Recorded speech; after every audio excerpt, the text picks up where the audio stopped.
بسم الله الرحمن الرحيم.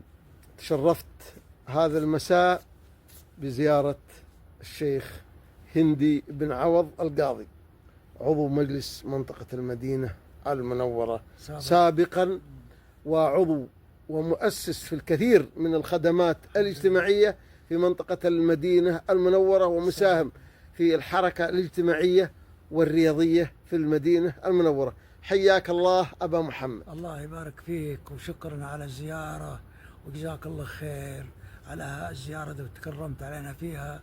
وأما ما ذكرت الله يحفظك فهي كانت في زمن ليس بعيدة، والحمد لله. نسأل الله التوفيق. إذا بذلنا شيء المجتمع مجتمع المدينة مجتمع طيب يستاهل البذل، كل أبناء المدينة واللي وافد على المدينة. طبعا أنا الحمد لله عايشت أصحاب السمو الأمراء، عايشت الأمير عبد المحسن رحمة الله عليه، عمل تحت إدارته تقريبا ما يقارب 6 سنوات.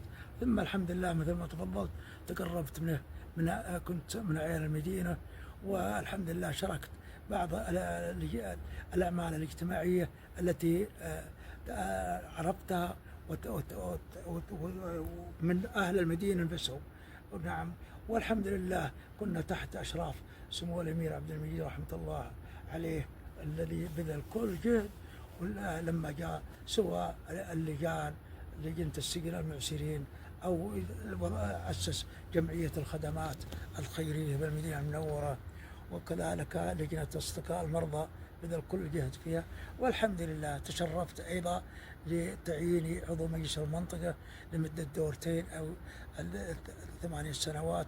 لا شك أني استفدت أكثر من ما فدت غيري، والحمد لله الآن اعتبرنا محالين على التقاعد، ولكنني لن أنسى أهل المدينة اللي من وأصحاب السمو. أولا الأمير عبد المجيد عبد المحسن رحمة الله عليه، ثم الأمير عبد المجيد الله يرحمه ويطول العمر الله يحفظه، الأمير المقرن حفظه الله، كله خدم تحت إدارته وعملت معه أعمال إن شاء الله كلها إن شاء الله في خدمة أهل المدينة. شكرا. ومن بعدهم الأمير عبد المحسن، الأمير عبد العزيز بن ماجد، ثم الأمير فيصل بن سلمان. نعم، ولكن اليوم كلهم مكتفين. والآن الله يحفظه جاءوا أبناء الأمير سلمان ابن سلطان ابن عبد العزيز حفظه الله، جزاه الله خير، واهتم بأهل المدينة.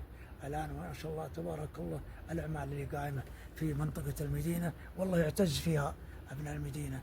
لو الحمد لله نظرنا لرواد الحرم النبوي، الحمد لله كل سنة تشوف فيه زيادة، والفضل لله عز وجل. هذا كله من اهتمام ولاة الأمر، الله يحفظهم، يحفظ الملك سلمان حفظه الله، سمو سيدي ولي العهد الأمير محمد بن سلمان. والحمد لله أمير المدينة الآن قائم كل ما شاء الله الأعمال ظاهرة. وكذلك أيضا لا إنسان لله شهادة لله المهندس فهد البيش، أشوف ما شاء الله كل ما اتجهت من جهات المدينة أشوف أعمال قائمة. وكذلك ندعو له ليل ونهار بالتوفيق، حفظك الله. شكرا لك دكتور على هذه الزيارة. والله الشكر لك أنت على أن شرفتني.